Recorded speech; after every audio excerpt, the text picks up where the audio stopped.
You now tuned in to the Gumptown Podcast. I'm your boy Doug B. We ain't got nothing to talk about, but we got something to talk about. Let's go. Good people. Welcome back to the Gumptown Podcast, episode 82. I'm your boy Doug B. If you tuned in to this podcast, thank you for your time and your attention. I really appreciate you giving this podcast a shot. Today's guest is the founder and owner of Lit Visionz. I'm looking forward to this conversation. I'm sure we'll all be inspired by his story. Let's chop it up with Ernest Carter. Ernest, how's it going, man? Man, what's good, Doug B? How you doing? Man, I'm good, man. How about you? Man, I can't complain, man. I can't complain. Ain't nobody gonna want to listen. Hey, you got that right. Won't do no good anyway. Yes, sir. First things first. Thank you for taking time out of your schedule to chop it up with me a few minutes. I really appreciate it. Anytime, doctor, anytime. Yes, sir. Of course, we're here to talk about Lit Visionz and all the great things you got going on in business. But before we go there, let's get to know the man behind the brand. What's your story? Oh, man, it'd be hard for me to kind of talk about myself, man, but I got to get used to it. I was originally born in Bruton, Alabama. It's about 2 hours away from Montgomery. I moved to Montgomery when I was about 13, 14 years old, into music. I went to Lee High School. I got into production with Brenda Shuford, doing musical plays and stuff like that. Worked at McDonald's all through high school. After high school, went to Alabama State to major in music because I found that passion, man. I love music. I wanted to be a choir director. I went to State, ended up having my first baby girl, and then I end up dropping back out of school, trying to find a new wave, man, a new wave, try to get some money so I can take care of my little girl. So I was starting to do all type of stuff, man, from business cards to graphics to fashion shows, all type of stuff, just being a hustler. And then I met up with Terrence Baldwin. I actually met Terrence Baldwin when I was in high school. He came and performed at Lee High School, and I said I always wanted to, kind of link up with him, man. He got some good stuff going on. So I end up linking with him. I reached out to him about a job at his academy. And I was still working at McDonald's at the time. It took him about a year before he hit me up. And so happened that year that he hit me up a day after I quit. I quit my job, not knowing what I was gonna do next. He hit me up the next day. And I've been rocking with Terrence Baldwin, man, teaching music at his academy. And he had this live band called Sold Out. And I told him I wanted to do lights. So I started doing lights for his live band, and it kind of went from there. I started a visionary room in my apartment, working with different artists coming in to do virtual shows during COVID.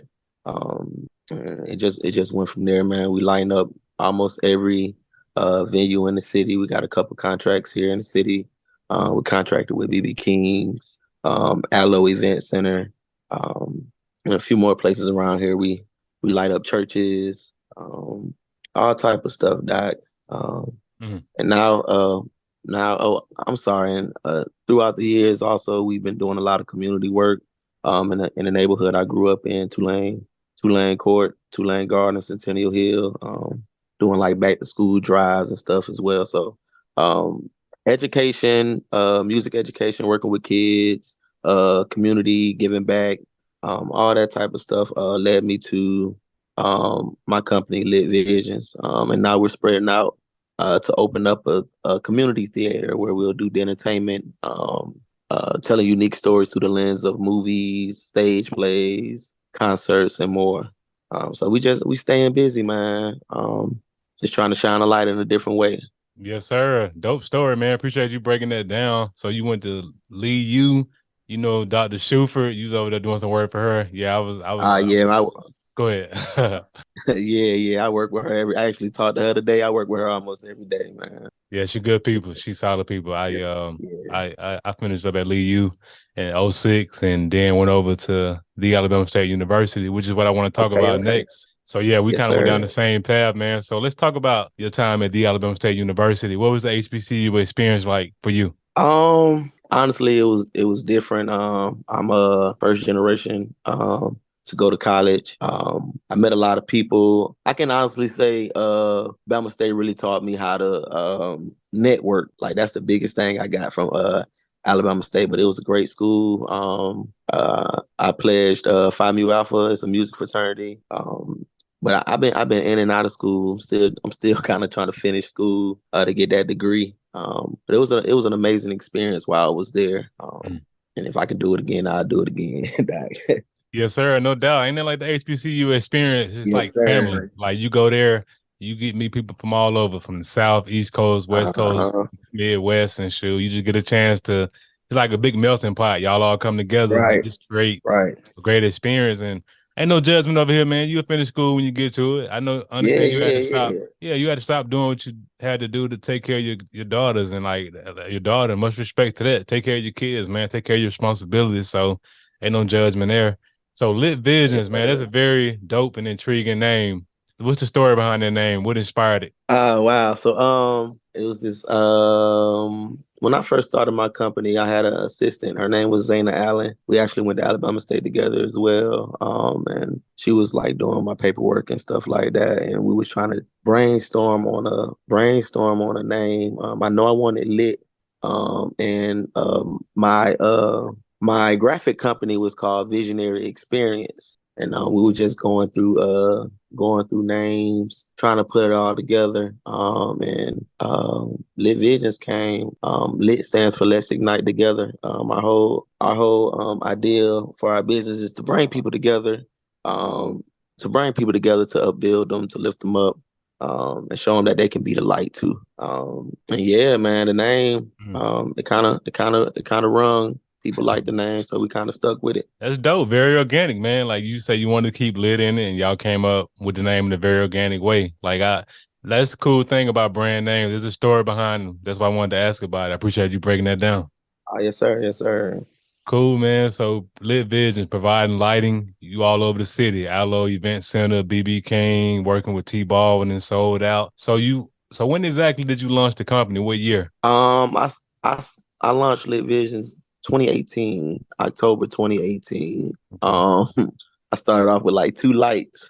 I had two lights, and Terrence Baldwin pulled some lights out of his storage, and I was running with those few lights for a couple of months until a business started picking up, and I started investing in buying more lights. So yeah, 2018, October 2018, and then we've been going since. Launched it in 2018, and then a couple years after that, well, a few months after that, the pandemic popped off. I know you mentioned something earlier about doing some lighting Yeah. and things of that nature. So sounds like you did a pretty good job pivoting during the pandemic when we were all trapped inside. So tell me about that experience about having to pivot during the pandemic. What was that like? Man, it was different. I feel like when I sit in the house, man, I get anxiety, man. I can't keep still. I love to work. I love to move.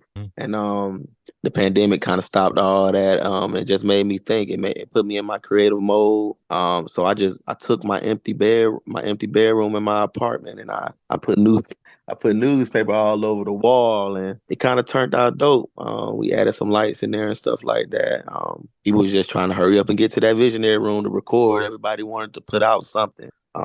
So we created the visionary room, and we still going to this day. People still coming in to record. That's dope, man. The pandemic, while it was a very tumultuous, it's a very sad time. We were all kind of on pins and needles because we didn't know what was to come. It was a time that allowed people like yourself to get creative. You had to pivot because your business requires you to be outside for the most part. At least we thought that. Mm-hmm. But in the pandemic, it exposed the business owners who were able to pivot. Some weren't. But you were able to pivot and make it out of there, man. I just want to give you your flowers and commend you for pivoting, man. That's dope. To God be the glory, my brother. Yes, sir. So Lit Visionz, man. So I know. So whenever I have entrepreneurs on the platform like yourself, I like to cover three things: the aha moment, action, and audacity. I know you launched the business in October 2018, but take me back to the aha moment when you had the idea, when you first got the idea to create this business. Wow, that's crazy. I think it was 2016, 2017. It was either 2016 or 2017. I ended up working this gospel concert at Fresh Anointing.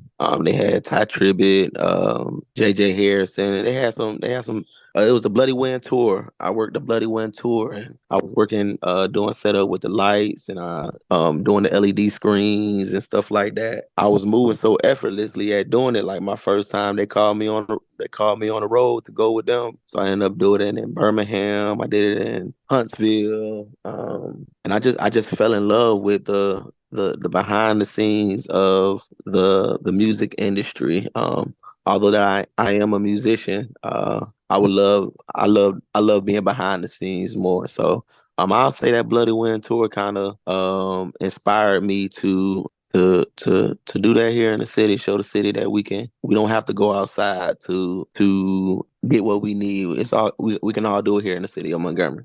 Dope stuff, man. Dope. Let's talk about action. From the time you had the aha moment on that tour, how long did it take you to come up with a name and get started in business?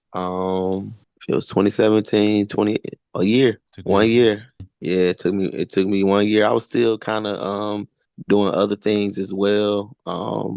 But as far as like me starting the company with the name, it took a year. It took a year. Cool, man. Hey, that's the most important thing is you got it done. It's not necessarily how long it Sure. takes. The fact that you went from idea to putting action behind it, which leads to my last portion is audacity.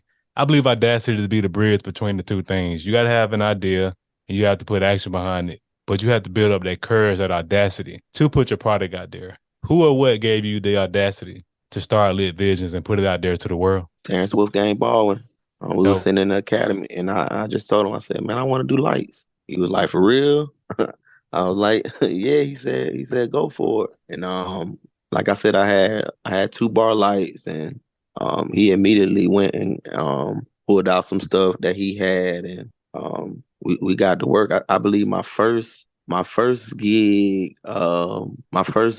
by myself um was at this venue downtown, not 5 Points. I did my first gig over there with Jonathan Avan, Amon Robinson. I ain't know what I was doing for real. But man, it actually turned out dope, and man, it just kept on going from there. Um, every gig he had, he was putting me on, making sure that I was getting out there, that people seeing my work, people seeing what I can do. Yeah, man, T Baldwin, man, he pushed me. He pushed me. He believed in me. Much And he respect, man. showed me like everything that he did, everything he said he wanted to do, like he did it. And I kind of seen that. So if anything, like the actions was the most inspiration from T Cool, man. Baldwin. Cool, man. Cool, man. Yeah, T-Ball, man, good people, solid brother, man. He definitely been rocking and rolling in the music scene for a long time, and he's a regular throughout the city, just performing him and his band, rocking and rolling, and it's just dope that he was Yeah, able to give you man, that it's about audacity and lead by example, man. Because like you said, not only did he encourage you, but you saw the work he was putting in, so it just gave you that extra uh-huh. boost. Yes, sir. Yes, Cool. sir. So you talked Yes, about your sir. first event, and I was going to actually ask you about what was your first gig. You talked about 5 points, and so just going into it, what was going through your mind? Was it excitement, anxiety? What was it? I feel like I work best under pressure. And me doing it for the first time by myself, I was up under so much pressure. Man, once I'm in there, man, I'm in there though. It didn't take me long to kind of catch on to what was needed to be done. Just got to work.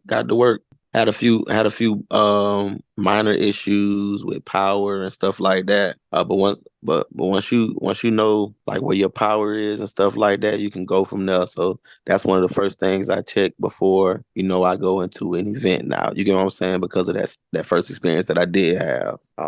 And also from that first experience, like having power issues, it inspired me to go wireless, and we kicked off wireless in 2020, where our lights were wireless, so we didn't have to worry about power. The lights can go out, and Lit Visionz will still be lit. Hey man, that's how you do it, man. You learn from those lessons, man. I don't call them losses. I don't call them mistakes. It's just part of going through, learning, Part of the adjusting. process. Part of the process, man. Like pivoting, man. Like, and that's exactly what it sounded like you did. Like, that's dope. That's what it's all about. It's not about hitting a few hurdles. And to be honest with you, you probably can look back and be thankful that those first events didn't go flawless, because you would have got this false sense of like, oh, I'm untouchable. But like, it's kind of good when you fall on you for straight up. It's kind of good when you fall on your face. You get a chance to be human again. Like, you know what? I can mess up. Maybe I should do a double. I should check. I should make sure the mic is actually on this time, because I've been there. Even podcasting, man. I've done a whole interview without the mic being turned on, but you look back on those moments and you just laugh. So it sounds like you had those lessons that you learned in that first performance. Like you said, you're going wild, so y'all gonna stay lit. Yes, sir. Yes, sir. Yes, sir. Nah, that's dope, man. So Lit Vision has done great things. I know great things are coming down the pipeline, which leads to my next portion, vision. What are your short-term and long-term goals for the business? My short-term goals is to get outside of the city more, get outside of the state more. My long-term goal is to kick off the theater, and have it open for the creators to come in, for the community to come in, and just have a good time, a good entertainment, a safe place for you to come in. Create.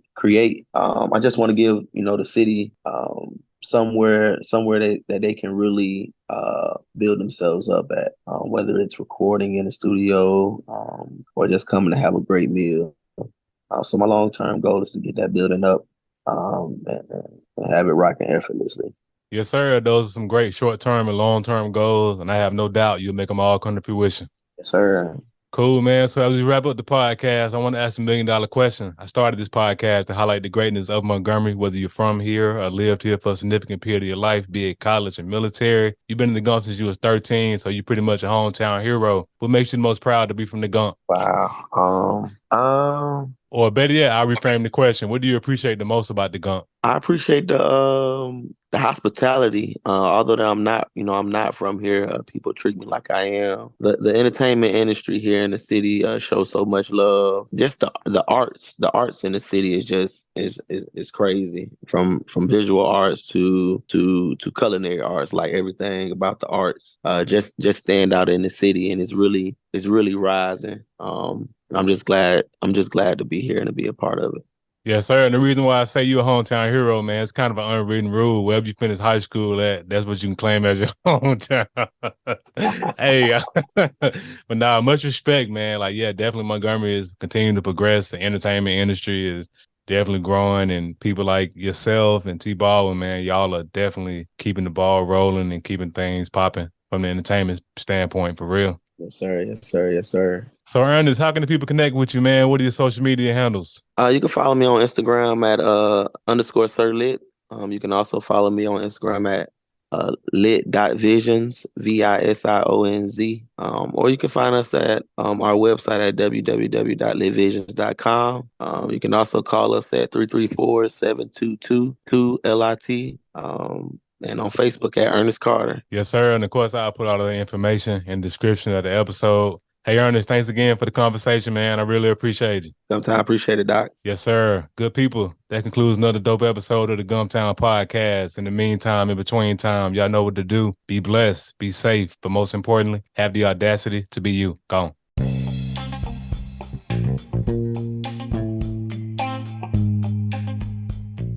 Thanks again for tuning in. I appreciate your time and your attention. Until next time.